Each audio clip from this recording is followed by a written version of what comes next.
Part 1. You'll hear someone booking transport for a trip.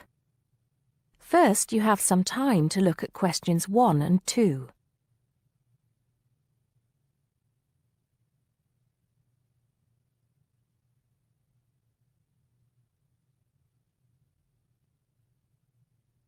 Now we shall begin. You should answer the questions as you listen, because you will not hear the recording a second time. Listen carefully and answer questions 1 and 2. Good morning, Burnham Coaches. Sarah speaking. How can I help you? Yes. Good morning. I'm a teacher at the Down Language School. We have a bit of a problem, and I was wondering if you could help us out. What is the problem exactly? Well, we normally take our students on an excursion at the end of their course. But unfortunately, the coach firm we normally use has let us down. It seems they've gone out of business. I'm sorry to hear that. I suppose you are looking for a replacement. Well, yes. We won't need a very large coach, actually. There will be 30 students and 4 teachers. So that's 34 in all. And what dates did you have in mind? The last Saturday and Sunday of this month. That's the 28th and 29th. The 28th and 29th. Does that mean you are planning to stay somewhere overnight? That's right. Actually, we want to do the same excursion that we do every year. We usually visit Stonehenge, Salisbury, and stay overnight in Bath. It's a historical tour, really. It sounds interesting. Let me just see what we have available. Oh dear, I'm afraid all our coaches are booked out for the 28th. It's the busiest time of the year for us, actually. I was afraid that would be a problem. But you have a coach available for the 29th? Yes, we do. And it's available for the 30th as well, if that's any help to you. I'm afraid not. Sunday is the last day. The students go home on Monday. I think we'll just have to change our plans a bit and leave out Salisbury. It's a shame, but I don't think we can fit in all 3 places in one day. So, you would like to book the coach for the 29th, visiting Stonehenge and Bath, is that right? Yes, I think so. Before you hear the rest of the conversation, you have some time to look at questions 3 to 10.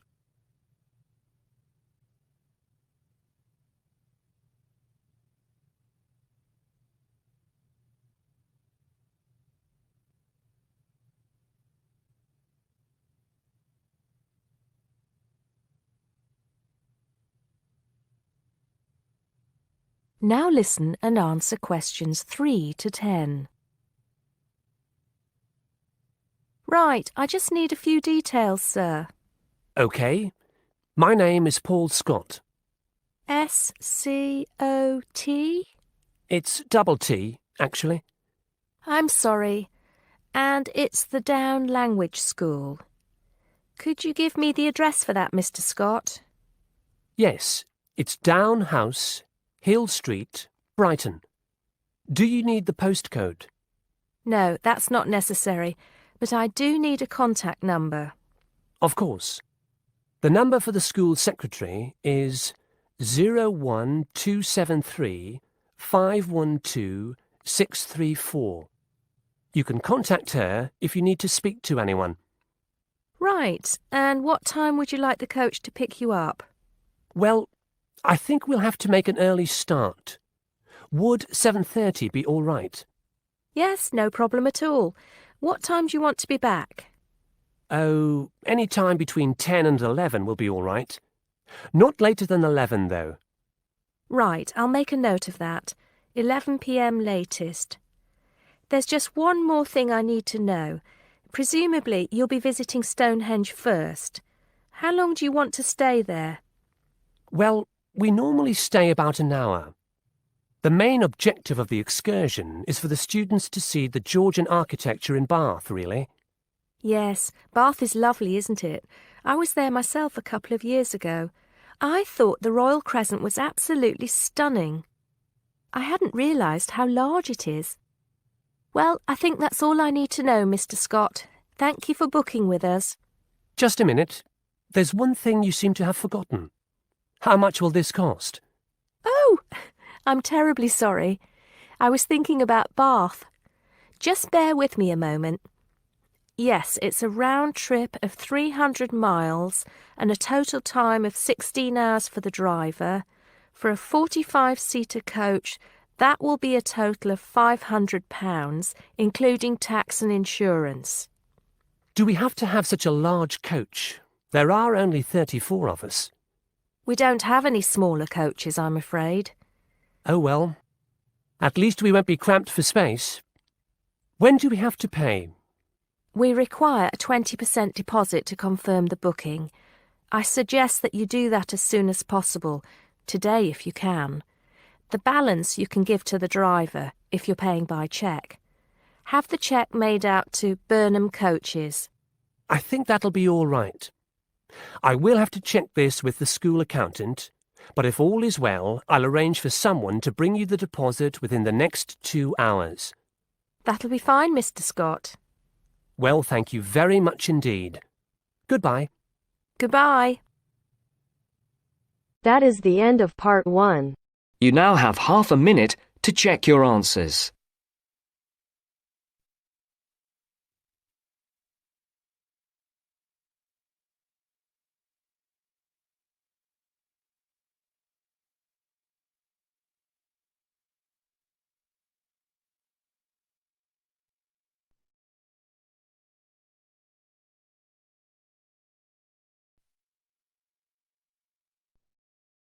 Now turns to part 2. Part 2. You are going to hear some announcements made to a group of people who are planning a trip to Greece. First, you have some time to look at questions 11 to 15.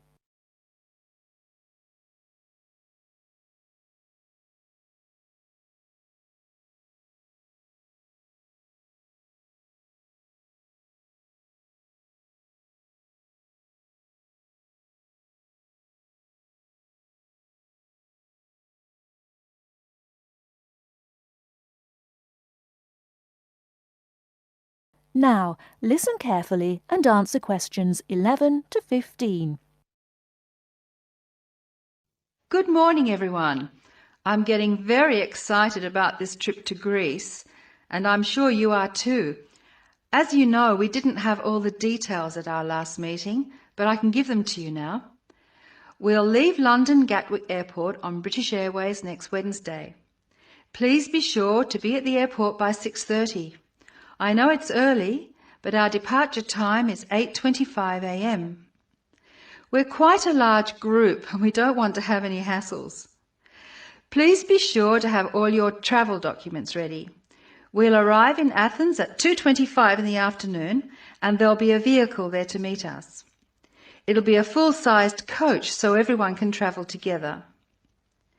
We'll spend 3 full days in our hotel in Athens, although we're only being charged for 2 nights accommodation, which is good news. The second day we'll go to the National Archaeological Museum to see the enormous collection of ancient Greek works of art, antiques, statues, a brilliant display. We'll eat out at a typical Greek restaurant on Thursday night. It's going to be a very busy time in Athens. Friday morning and afternoon we'll visit historic sites, but we have nothing planned for the rest of the day. On Saturday we're off to the islands, the Greek islands of ancient myth and modern romance. Now the big news. At first we thought we'd take the ferry, but we've been very lucky to secure a sailing boat, which is big enough for all of us. I'm really excited about this part of the trip because we'll see the islands to the best advantage and we'll be able to cruise around and sleep on board. We'll get off at different islands and for one part of the trip we'll have people playing Greek traditional music actually on board with us. Now I'll pass out a brochure with all the details. Before you hear the rest of the talk, you have some time to look at questions 16 to 20.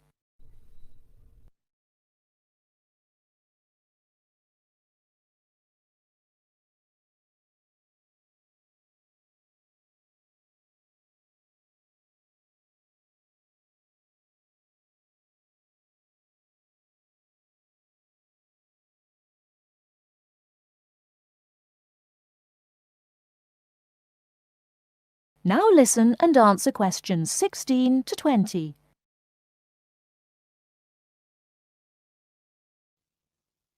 A lot of work has gone into organising this tour, and I'd like to thank in particular the travel agent who got us a really good deal, and the people at the British Museum who offered us such good advice. Trips like this only happen because of the hard work of really expert people. As you know, we have planned a gathering for when we return. I have a list of things which the committee would like you to bring to the party. They are your pictures and something to eat for everyone to share. You are almost bound to have people ask what we have in common and why we're travelling as a group. I suppose the answer is that we're interested in learning about old societies and vanished cultures, and we all enjoy travelling. Of course we enjoy fine food too, but that's not as important. Oh, I nearly forgot the last piece of information. You'll see there are labels which I have passed around for you to put on all your luggage. Could you fill them in, please? On the top line, please write Greek tour, and on the lower line, write in block letters, I mean uppercase, the letters AA and the number 3. That's AA3. We need to have these labels clearly displayed to help the baggage handlers keep our luggage together on the different parts of our trip, so please don't take them off.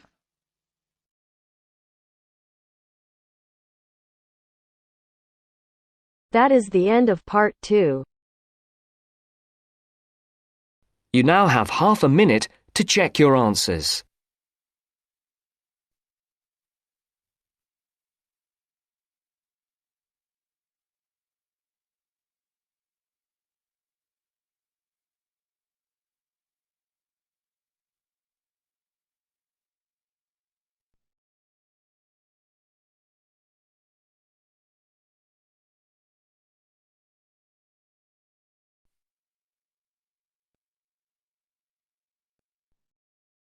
Now turns to part 3. Part 3. You will hear somebody talking to a group of students about a university language centre. Listen carefully and answer questions 21 to 24.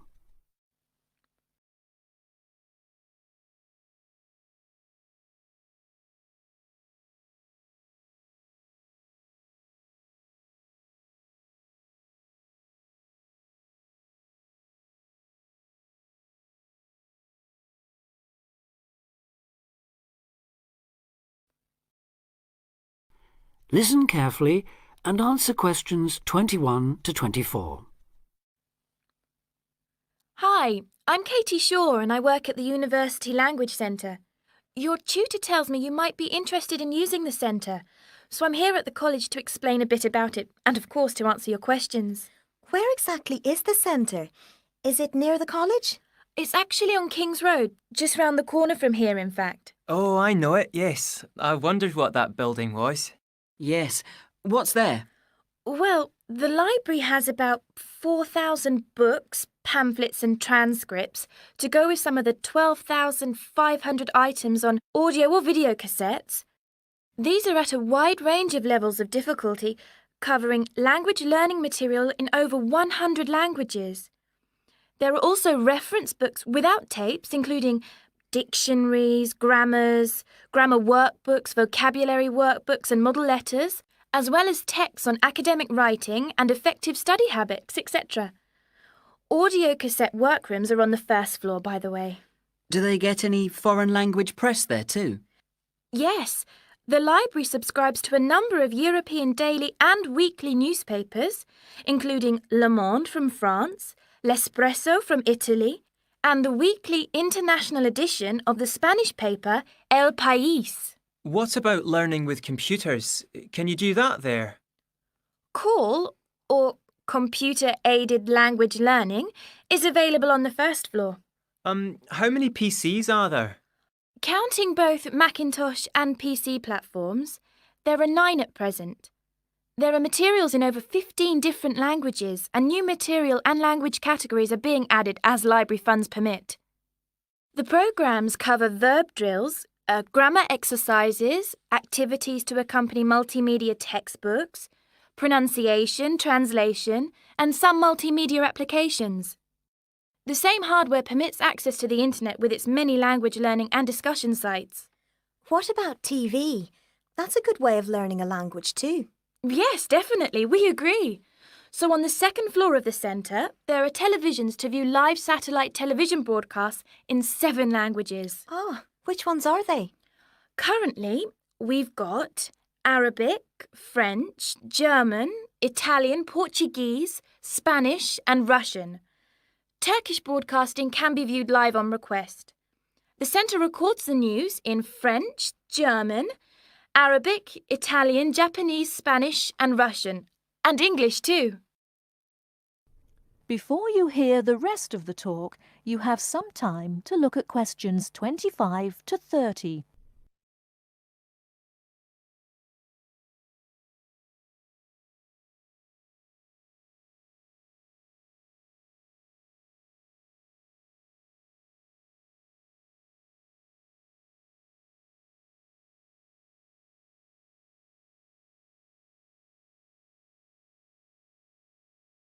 Now listen and answer questions 25 to 30. Now listen and answer questions 25 to 30. Sounds great. How do we sign up? To avoid paying a fee, you need to go to the centre with a valid university ID card or a letter from your college or departmental administrator on headed paper indicating your status, length of stay and language requirements. Are there any forms to fill in? I'm afraid so. You do that at the ground floor reception desk. Your registration is for 1 academic year only and needs to be renewed annually. You should tell the librarian who you are on your first visit, and you will need to take part in an induction to the library service, including the proper operation of the centre's computers, televisions, videos and so on. Can she help us choose the right materials too? Yes. The librarian can give advice and assistance in locating material, making best use of the texts and tapes and so on.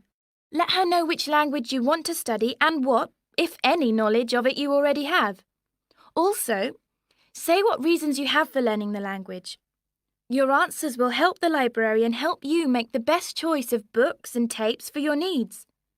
She can also offer you advice on how much time is needed to make progress in the language, and can offer suggestions on how to improve your language learning techniques.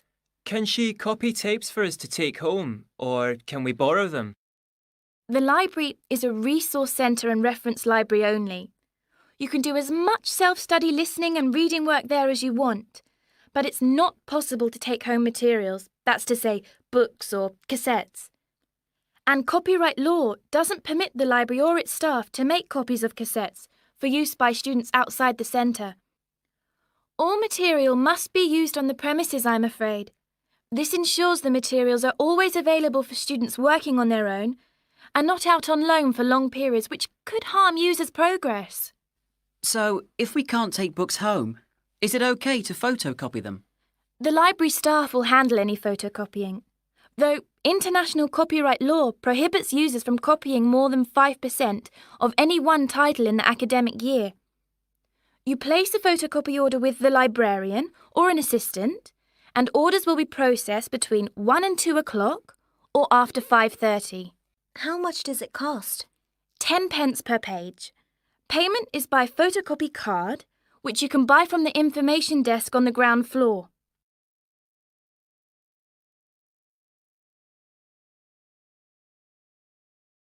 That is the end of part 3.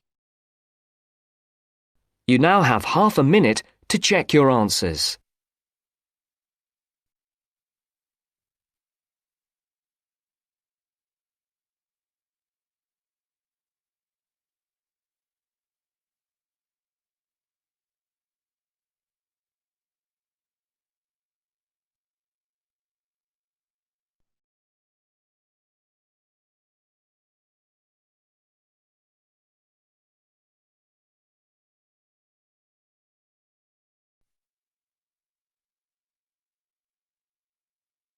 Part 4.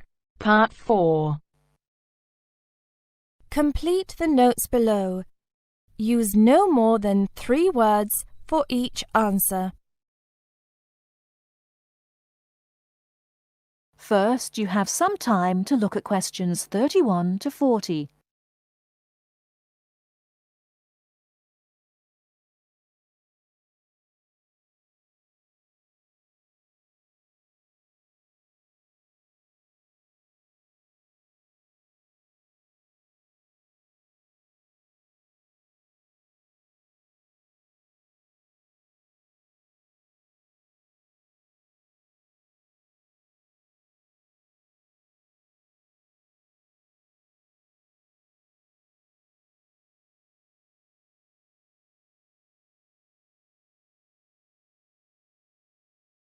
Now listen carefully and answer questions 31 to 40. Good afternoon. I'm glad you all found your way here. Now I'd like Dr. Wallace to introduce us to the Arboretum. Good afternoon. Although at first glance the Arboretum may look like a park, it is a research and teaching facility that also provides a place for people to develop a positive relationship with nature. When then University of Wisconsin-Madison purchased the land, mostly during the 1930s, much of it bore little resemblance to its pre-settlement state. Instead, it had been turned into cultivated fields and pastures that had fallen into disuse. The university's Arboretum committee decided, early on, to try to bring back the plants and animals that had lived on the land before its development. Though they may not have anticipated it at the time, the committee's foresight resulted in the Arboretum's ongoing status as a pioneer in the restoration and management of ecological communities.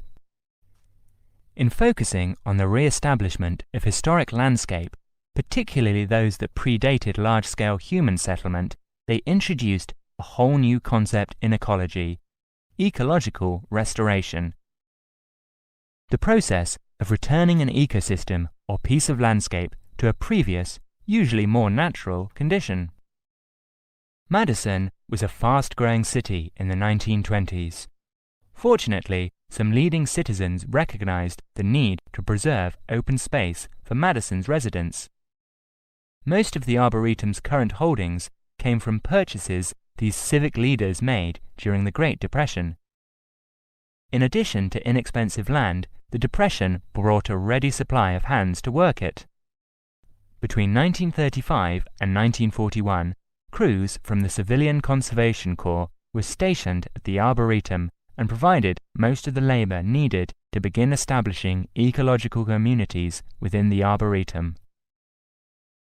Efforts to restore or create historic ecological communities have continued over the years, with the result that the Arboretum's collection of restored ecosystems is not only the oldest, but also the most extensive such collection. In addition to these native plant and animal communities, the Arboretum, like most arboreta, has traditional collections of labelled plants arranged in garden-like displays. These horticultural collections, featuring trees and shrubs of the world, are the state's largest woody plant collections. That is the end of part 4. You now have half a minute to check your answers.